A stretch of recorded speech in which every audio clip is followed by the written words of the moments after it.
శుభమస్తు. శ్రీరామ జయం.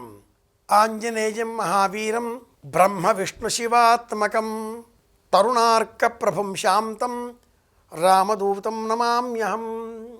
బ్రహ్మ విష్ణు శివాత్మకం హనుమంతుడు. మన దేశంలో శివాలయాలు ఉన్నాయి, అలాగే విష్ణువాలయాలు ఉన్నాయి.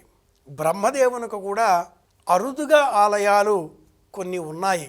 అందులో అత్యంత పురాతనమైనటువంటి క్షేత్రం కుంభకోణానికి సమీపంలో ఉన్న బ్రహ్మ ఈశ్వర ఆలయం.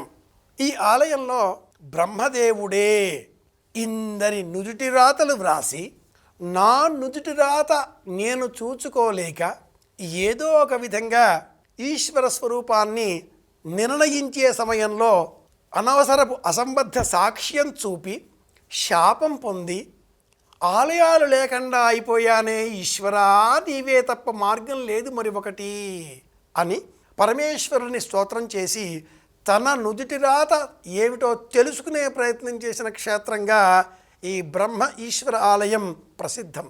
కుంభకోణానికి సమీపంలో ఉండే ఈ ఆలయంలో మరి ఒక ప్రత్యేకం ఆంజనేయ స్వామి వారిని స్మరించడం.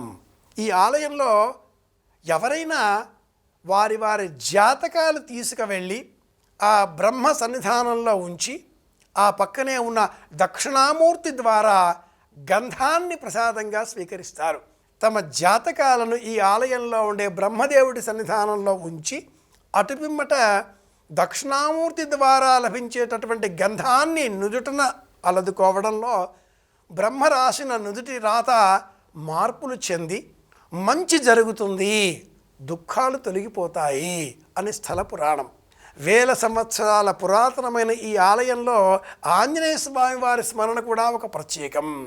విష్ణువు ఆలయంలో మనం ఆంజనేయ స్వామి వారిని చూస్తాం. ఏ విష్ణువాలయానికి వెళ్ళినా తిరుపతిలో కూడా స్వామివారు ఆంజనేయుడు బేడి ఆంజనేయుడిగా ఎదరగా దర్శనమిస్తారు, సుప్రసిద్ధం.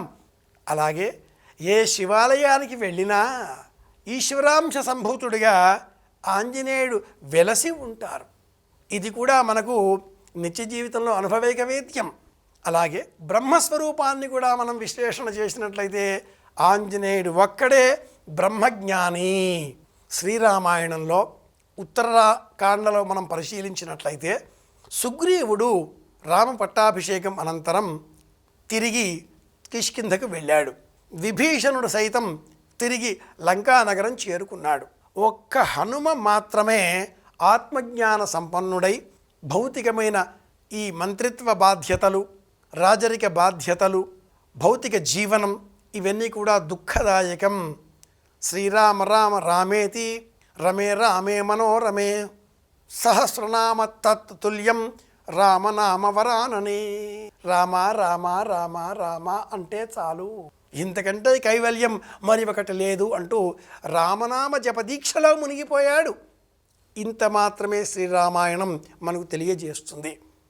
ఈ కారణం చేతనే ఆ హనుమ హిమాలయాలలో ఉన్నాడు అని, మహేంద్రగిరిపై ఉన్నాడు అని, ఇంకా వింధ్య పర్వతం పైన ఉన్నాడని మన శక్తి కొలది ఊహపోహలు చేస్తూ ఒక్క వానరం కనిపించినా చాలు ఆ వానరం కూడా ఆంజనేయుడి స్వరూపమే అన్నట్లుగా భావన చేస్తూ మంగళవారం నాడు హనుమను ప్రత్యేకంగా స్మరిస్తూ ఉంటాం.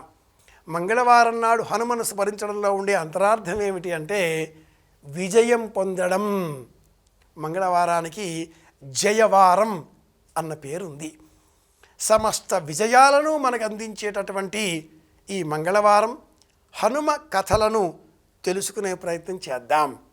శివుడు, విష్ణువు, బ్రహ్మము వేరు కారు, అంతా ఒక్కరే.